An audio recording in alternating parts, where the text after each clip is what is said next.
And this is the irony, Mr. Sanchez. There was a report from Nafto Reinok, which is a Ukrainian oil analyst firm. For July, Ukraine's imports of Indian supplied diesel were at an all-time high of 15.5%. So there's an argument that is India funding the Ukrainian war machine then?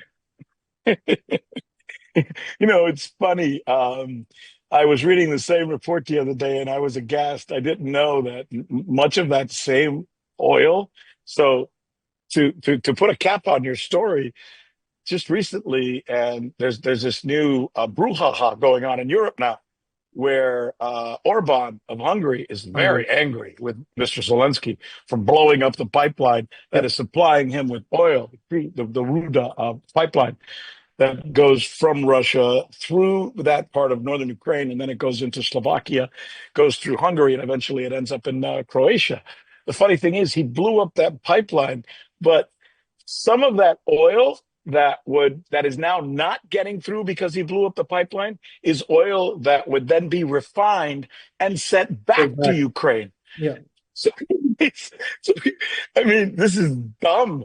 He Yeah. actually blew up a pipeline thinking he wanted to hurt his neighbors, which is causing an escalation between him and Hungary. But he was actually also blowing up a pipeline which fed fuel to his own people. You can't make this stuff up.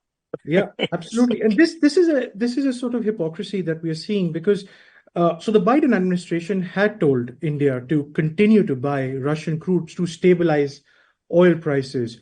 What would happen if India stops buying Russian oil and oil prices spike globally because of that? Well, remember in the end, some of the people who don't have the forethought that perhaps you do in the United States, who are trying to, boost their share, their shares of some of these big oil companies, are thinking that if we can just block India from doing that, then we'll be able to send more of our oil through. But the sources that I have spoken with, who I trust both in Russia and outside of Russia, tell me the need for oil in the world now is still massive. It has not gone down. In fact, it continues to go up. And Russia has some of the largest reserves that are completely untapped still in parts of Siberia. They're now developing new extraction ways that is going to be able to maybe get it out a little bit faster. But even if even if you did that and you brought down the supply, Yeah. the demand is still so high that it would cause a huge ripple effect through the global markets, possibly even causing recessions around the globe, including in many Western countries.